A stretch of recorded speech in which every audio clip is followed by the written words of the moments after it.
चलिए हम लोग बात कर रहे थे प्लांट टिश्यू का, कि प्लांट टिश्यू को हम लोग दो ग्रुप में बांट सकते हैं, एक वैसा जो डिवाइड कर सकता है, एक वैसा जो डिवाइड नहीं कर सकता। जो डिवाइड कर सकता है उसके लिए कौन सा वर्ड इस्तेमाल करेंगे हम लोग? मेरिस्टेमेटिक। और जो डिवाइड नहीं कर सकता उसके लिए वर्ड इस्तेमाल करेंगे परमानेंट।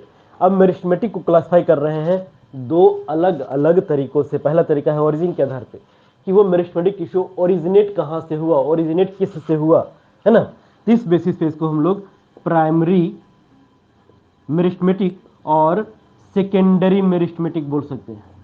ठीक है। लोकेशन के आधार पे तीन प्रकार का, एक एपिकल, एक लैटरल और एक इंटरकैलरी। ठीक है। प्राइमरी और सेकेंडरी ओरिजिन के आधार पे और लोकेशन के आधार पे एपिकल, लैटरल और इंटरकैलरी, इतने प्रकार का हम लोग टिश्यू मेरिस्टेमेटिक में पढ़ेंगे। एक हल्का हल्का बात बता देते हैं सॉरी, प्राइमरी मेरिस्टेमेटिक क्या है। तो वैसा मेरिस्टेमेटिक जो मेरिस्टेमेटिक से ही ओरिजिनेट हुआ हो। ठीक है। अगर मेरिस्टेमेटिक टिश्यू से ही बन रहा है तब उसको बोलते हैं प्राइमरी मेरिस्टेमेटिक। कभी कभार जब हम लोग डिस्कशन करेंगे आगे तो समझाएंगे हम कि कभी कभार ये जो मेरिस्टेमेटिक टिश्यू है ना, ये परमानेंट टिश्यू से भी बन जाता है। यानी कि वो टिश्यू जो डिवाइड नहीं कर रहा था अब फिर से डिवाइड करना शुरू कर दिया। ठीक है। तो जिस वक्त डिवाइड नहीं कर रहा था जखने वो परमानेंट था, और जैसे ही वो डिवाइड करना शुरू कर दिया फिर से, ठीक है, वो मेरिस्टेमेटिक बन जाएगा और सेकेंडरी मेरिस्टेमेटिक बन जाएगा वो। ठीक है। क्लियर? कब होता है और कैसे होता है ये, इसको समझते हैं थोड़ा सा। ठीक है। जैसे आप लोग सुने होंगे कि किसी भी प्लांट के स्टेम में वैस्कुलर टिश्यू पाए जाते हैं। सुने? प्लांट के स्टेम में वैस्कुलर टिश्यू होता है। वैस्कुलर टिश्यू का रिंग होता है और उस रिंग को काउंट करके हम लोग उसका एज निकाल लेते हैं। एक रिंग है तो 1 साल का प्लांट है, 2 रिंग है तो 2 साल का प्लांट है, 3 गो रिंग है तो 3 साल का प्लांट है, और 10 गो रिंग है तो 10 साल का प्लांट है ना। तो प्लांट का एज काउंट करते हैं उसके स्टेम में वैस्कुलर बंडल्स के रिंग को देख के। हर साल एक नया रिंग बनता है। ठीक है। ये बात पता है ना आप लोगों को कि हर साल एक नया रिंग बनता है, और उस नए रिंग को यानी कि हर किसी स्टेम को काटा गया है ऐसे तो रिंग गिन लेते हैं। अरे 85 साल का पेड़ था, ठीक है, अरे ये तो 7 साल का बूतों के पेड़ को हम काट दिए हैं। ठीक है। तो उसमें रिंग्स को देख करके, क्योंकि हर साल एक नया वास्कुलर बंडल बनता है। क्लियर? हर साल बनता है लेकिन हर समय नहीं बनते रहता है। तो जो वैस्कुलर बंडल इस साल बना, बनने के बाद रुका हुआ है, फिर अगला साल फिर से बनाएगा वो। ठीक है। तो अगले साल फिर से एक नया वैस्कुलर बंडल बनेगा। तो कुछ नया वैस्कुलर बंडल बनेगा मतलब फिर से वहां पे क्या हो रहा है, सेल डिवीजन हो रहा है, तभी तो बन रहा है नया वैस्कुलर बंडल। और जैसे ही सेल डिवीजन हो रहा है, सेल डिवीजन करने वाले टिश्यू को हम लोग क्या बोलेंगे? Meristematic tissue. क्लियर? और जब एक रिंग बना देगा फिर कुछ दिन तक वो आराम करेगा कि अभी नहीं करने का, कुछ दिन के बाद अपना काम फिर से हम शुरू करेंगे। तो जिस वक्त वो डिवाइड नहीं कर रहा था, जिस वक्त वो रेस्ट कर रहा था, ठीक है, उस वक्त उसको क्या बोल दिए? परमानेंट। क्लियर? फिर से अगला साल आया, फिर से वो डिवाइड करके एक नया रिंग बनाना चाहा, तो डिवाइड कर रहा है ना बेटा, तो जैसे ही डिवाइड कर रहा है वो किसमें कन्वर्ट हो गया? मेरिस्टेमेटिक। तो मेरिस्टेमेटिक परमानेंट में और परमानेंट मेरिस्टेमेटिक में कन्वर्ट होता रहता है। ये एक नेचुरल सा प्रोसेस है प्लांट में। ठीक है। क्लियर? तो उस प्रकार के मेरिस्टेमेटिक को सेकेंडरी मेरिस्टेमेटिक बोल दिए हम लोग, जो किससे ओरिजिनेट हुआ था? परमानेंट से। डर यहां तक? चलिए लोकेशन के आधार पर जो 3 नाम लिखे हैं इन तीनों का भी चर्चा कर लेते हैं। देखिए लोकेशन के आधार पर अगर नाम लिखे हैं ना तो इन सभी का अपना एक मतलब है। जैसे एपिकल का मतलब होता है टिप। ठीक है। एपिकल का मतलब क्या होता है? टिप। टिप, टिप बरसा पानी वाला टिप नहीं, वो टिप। एक टिप ऊपर में हो सकता है फुनगी, एक वो टिप नीचे हो सकता है उसका रूट। जैसे अगर इसी का बात करें, इसका एक टिप ऊपर में एक टिप नीचे में है। क्लियर? ये नीचे वाला भी ग्रो करेगा, ये हो गया रूट टिप, ऊपर वाला ग्रो करेगा, ये हो गया शूट टिप। तो ये टिप दो प्रकार का, शूट टिप और रूट टिप, लेकिन दोनों के लिए कौन सा वर्ड इस्तेमाल करेंगे? एपिकल। ठीक है। और कोई प्लांट इतना गो है, इसका ये रूट टिप है, शूट टिप है, नीचे भी ग्रोथ हो रहा है, ऊपरों से ही लंबा हो रहा है, तो प्लांट धीरे धीरे क्या होते चला जाएगा? लंबा, है ना। तो एपिकल मेरिस्टेमेटिक टिश्यू में अगर डिवीजन होता है तो इट इंक्रीजेज व्हाट? हाइट। ये प्लांट का हाइट इंक्रीज करने का काम करेगा। ठीक है। लैटरल, लैटरल का मतलब हम लोग क्या लगा सकते हैं? Lateral means side by side. ठीक है। एक कर्री, एक कर्री, किनारे किनारे, ये हो गया लैटरल का मतलब। जैसे अगर ये इसका जो एक किनारा है ना चारों तरफ से ऐसे, इसी को हम लोग लैटरल बोल देंगे। इसके बीचों बीच में सपोज कि ये जो है सेंट्रल हो गया। ठीक है। एक हल्का सा दिख रहा है ना ब्लैक स्पॉट बीच बीच में, ये हो गया उसका सेंट्रल एक्सिस। इसी सेंट्रल एक्सिस के चारों तरफ का जो हिस्सा है उसको हम लोग क्या बोल दिए? Lateral part. डन। अब अगर इसमें सेल डिवीजन होगा तो धीरे धीरे क्या होते जाएगा? ये फैलते जाएगा, फैलते जाएगा, तो उस प्लांट का मोटाई बढ़ते जाएगा, विड्थ बढ़ते जाएगा। ठीक है। गर्थ भी कोई कोई बुक लिखता है। ठीक है। विड्थ बोल दिए, गर्थ बोल दिए, डायमीटर भी आप बोल सकते हैं, रेडियस भी आप बोल सकते हैं। ठीक है। मैथ से अगर आपको लगाव है तब मैथ इन बायोलॉजी कर देते हैं हम लोग। तो उस प्लांट का रेडियस, उस प्लांट का डायमीटर, थिकनेस, मोटाई, गर्थ, कोई वर्ड इस्तेमाल कर सकते हैं। मतलब हमको समझने से है कि हम बोलना क्या चाहते हैं, है ना। तो जो बतिया आपको समझ में आ जाए, डायमीटर समझ में आ जाए, रेडियस समझ में आ जाए, गर्थ समझ में आ जाए, मोटाई समझ में आ जाए, चौड़ाई समझ में आ जाए, वही दिमाग में सेट कर लेना है ना धर्मराज। चलिए, very good, clear. Inter calorie, inter calorie किसको बोलेंगे? तो इंटर कैलोरी कहने का मतलब होता है in between the inter nodes. ठीक है। नोड और इंटर नोड, जैसे प्लांट सिर्फ लंबा ही नहीं होता, प्लांट में ब्रांचिंग भी तो होती है ना। और कभी कभार ब्रांच में फिर से सब ब्रांच निकलता है, और कभी कभार सब ब्रांच में एक आध गो और ब्रांच निकल सकता है। ठीक है। और उसके बाद यहां पे फूजता है पत्ता, लीव्स, समझे। तो अगर यहां से ब्रांच निकल रहा है, ब्रांच में सब ब्रांच निकल रहा है, सब ब्रांच में लीव्स निकल रहे हैं, ठीक है, मतलब वहां पे भी सेल डिवीजन हो रहा है। क्लियर। तो सिंपल से मतलब समझ गए होंगे मेरे कहने का मतलब इंटरकैलोरी किस में हेल्प करता है? नए ब्रांच में सब ब्रांच, लीव्स, फ्लावर, फ्रूट, इन सभी को ग्रोथ करने में ये हेल्प करता है। ठीक है। तो ये तीनों क्लियर हुए।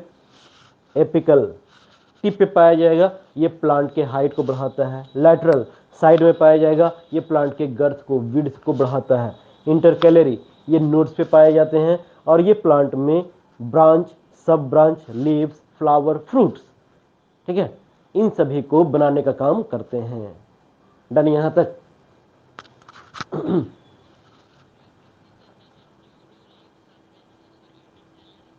बिल्कुल इंटरकैलोरी से ही आते हैं। ठीक है। चलिए, गुड। अब आते हैं हम लोग परमानेंट की ओर। देखो मिटा दिए का है, कहे किसको लिखने का है, इन्हें कि अपने कॉपी में लिख करके पेन से मिटा देना। समझे। हम मिटा दिए हैं ताकि इधर फिर से हम लिखें।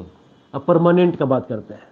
परमानेंट मतलब जो डिवाइड नहीं कर रहा है, डिवाइड नहीं कर रहा है, इसको हम लोग क्लासिफाई कर रहे हैं अब on the basis of types of cell. ठीक है। अगर एक ही टाइप के सेल का बना हुआ है, एक ही टाइप के सेल का बना हुआ है, तो उसको बोल देंगे सिंपल परमानेंट टिश्यू। क्या बेटा? और एक से अधिक टाइप के सेल का बना हुआ है तो उसको बोल देंगे कॉम्प्लेक्स। ठीक है। Permanent tissue. एक से अधिक टाइप का, एक से अधिक सेल का बोलेंगे तो मामला आपका गड़बड़ हो जाएगा। ठीक है।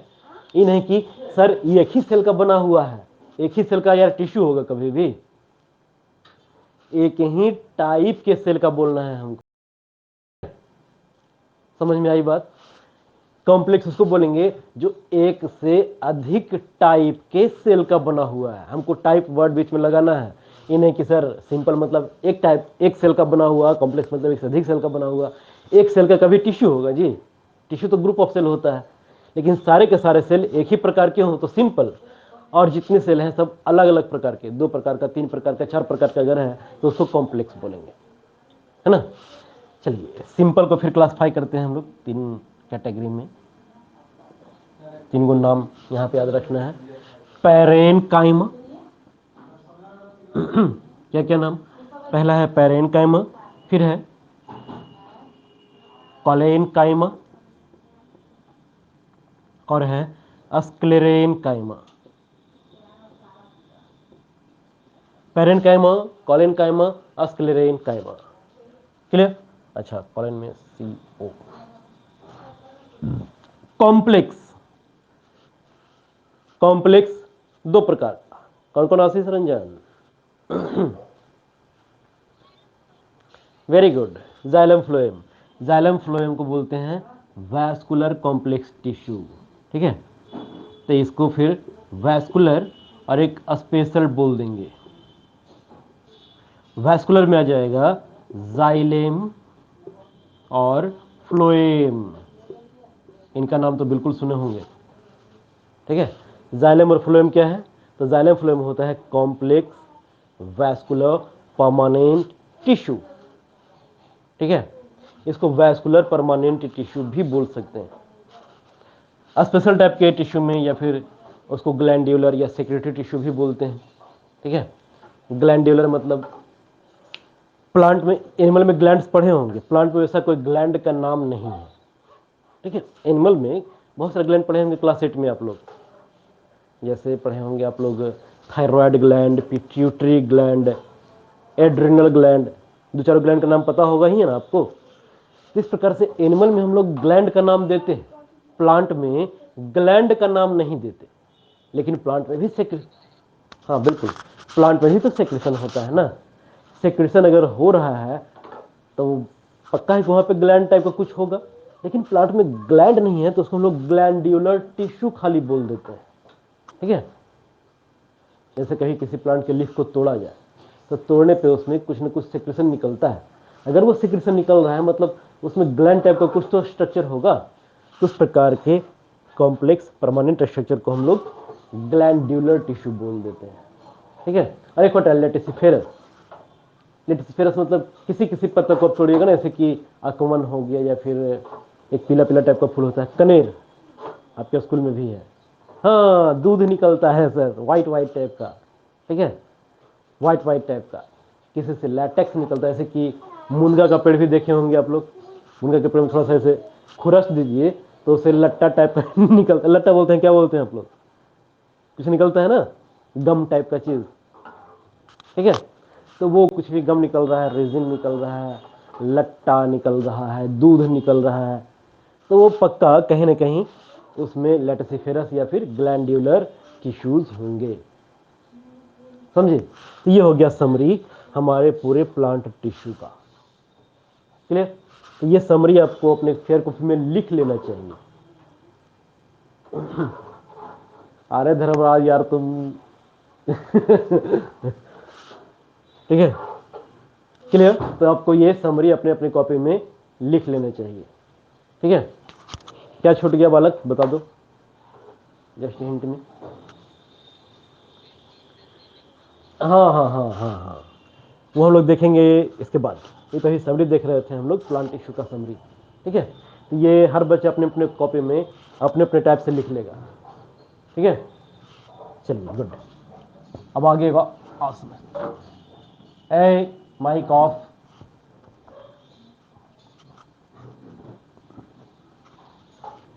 चलिए इसके बाद हम लोग समझते हैं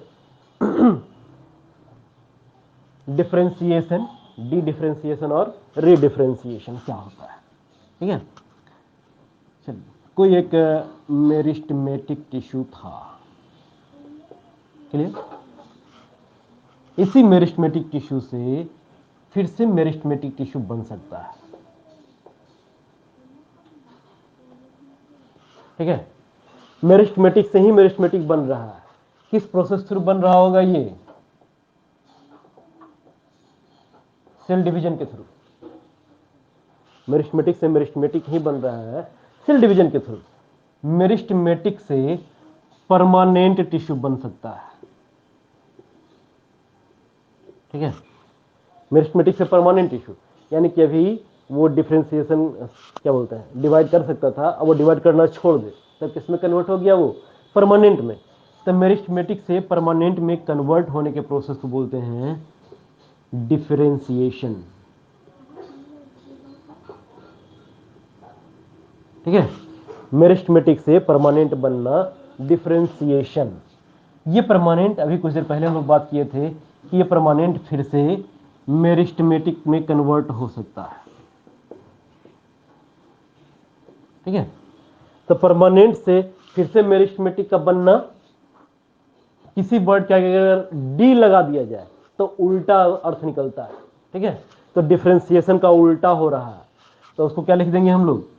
डी डिफरेंशिएशन। समझे? क्लियर? और यही मेरिस्टेमेटिक वापस फिर से परमानेंट में कन्वर्ट हो गया। क्लियर? तो देखिए, मेरिस्टेमेटिक के जो परमानेंट यहां भी, परमानेंट यहां भी। तो चूंकि ये मेरिस्टेमेटिक डायरेक्टली मेरिस्टेमेटिक से बना था, ये वाला मेरिस्टेमेटिक डायरेक्ट मेरिस्टेमेटिक से बना था, तो इस मेरिस्टेमेटिक का नाम क्या रख देते हैं हम लोग? Primary meristematic. ठीक है, तो ये हो गया प्राइमरी मेरिस्टेमेटिक। चलिए, प्राइमरी मेरिस्टेमेटिक से जो परमानेंट बना, इसको बोल देंगे हम लोग primary permanent. Done. Primary permanent से जो मेरिस्टेमेटिक टिश्यू बना, इसको बोल देंगे हम लोग सेकेंडरी मेरिस्टेमेटिक। और सेकेंडरी मेरिस्टेमेटिक से जो परमानेंट बना, ये हो गया सेकेंडरी परमानेंट। और इस प्रोसेस का नाम देखा जाए तो मेरिस्टेमेटिक से परमानेंट ही तो बन रहा है। ठीक है, तो इस प्रोसेस का नाम हम लोग रख देंगे, दोबारा वो चीज हो रहा है ना, दोबारा वो चीज हो रहा है, वेरी गुड, रीडिफरेंशिएशन। रीडिफरेंशिएशन। क्लियर हुआ? तो चलिए अब डेफिनेशन तैयार किया जाए। डिफरेंशिएशन को डिफाइन किया जा सकता है, conversion of primary meristematic to primary permanent tissue. ठीक है, क्लियर है? डिफरेंशिएशन को कैसे कर सकते हैं ना, ऐसे डिफाइन कि conversion of primary meristematic to primary permanent tissue, ये भी एक डेफिनेशन हो सकता है। एक और डेफिनेशन हो सकता है, the process of acquiring permanent shape, size and function is called differentiation. क्योंकि परमानेंट अगर वो बन जाएगा तो उसका एक पार्टिकुलर शेप, साइज और फंक्शन हो जाएगा। ठीक है, क्लियर? जैसे बच्चों को जो हम पढ़ाते हैं तो एक उदाहरण दिया करते हैं कि जैसे आप बच्चे अगर पढ़ रहे हैं तो आप बच्चों का तुलना हम मेरिस्टेमेटिक टिश्यू से कर सकते हैं, क्योंकि मेरिस्टेमेटिक टिश्यू में कैपेसिटी होता है किसी भी परमानेंट टिश्यू में कन्वर्ट हो जाने का। ठीक है, मेरिस्टेमेटिक टिश्यू में क्षमता है किसी भी परमानेंट टिश्यू में कन्वर्ट हो जाने का। और पढ़ लिख करके आप में से कोई डॉक्टर बन जाए, कोई इंजीनियर बन जाए, कोई आईएएस ऑफिसर बन जाए, कोई आईपीएस ऑफिसर बन जाए, कोई टीचर बन जाए। ठीक है, कोई भी बन सकता है। क्लियर? तो जो एक बार डॉक्टर बन गया है वो दोबारा इंजीनियर बनेगा क्या? नहीं ना। लेकिन कुछ केस में हम लोग देखे हैं कि कोई इंजीनियर बन चुका था, ठीक है, इंजीनियरिंग का कोर्स भी कंप्लीट किया, उसके बाद इंजीनियरिंग का जॉब भी वो कर रहा था, अब उस जॉब को वो कुछ दिनों के लिए पोस्टपोन्ड कर दिया, और पोस्टपोन करके वो फिर से आईएएस की तैयारी में लग गया। ठीक है, फिर से तैयारी करना शुरू कर दिया, मतलब कुछ समय के लिए वो क्या बन गया था? मेरिस्टेमेटिक बन गया था ना। क्लियर? इंजीनियर बना था बीच में, कुछ समय के लिए मेरिस्टेमेटिक बना, फिर से तैयारी कर रहा है, और अपनी मेहनत की बदौलत वो एक परमानेंट जॉब फिर से ले लिया और आईएएस ऑफिसर बन गया। Clear? Aspirant Abhilash Sharma, very good. Done. Example suitable हो सकता है, आप लोग समझ सकते हैं इससे कि कोई भी प्राइमरी में, हाँ बाबू,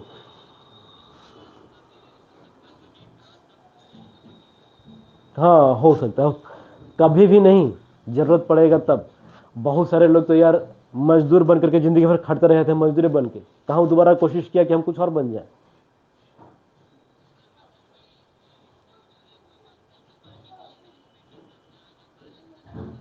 बिल्कुल बन जाता है, वही तो हम बताना चाह रहे थे आपको एग्जाम्पल दे करके।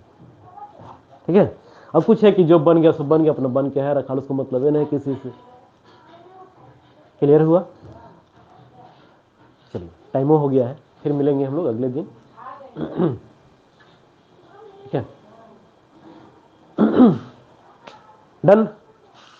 तो आज हम लोग यहाँ तक देखे, कल हम लोग देखेंगे डिफरेंट टाइप का, ऐसा समझिए लिए हैं, apical meristematic, sorry, apical lateral intercalary समझ ही लिए। फिर से एक बार हल्का फुल्का कल बात करते हुए हम लोग कल देखेंगे वो पैरेंकाइमा, कॉलोनिकाइमा और स्क्लेरेनकाइमा को, है ना।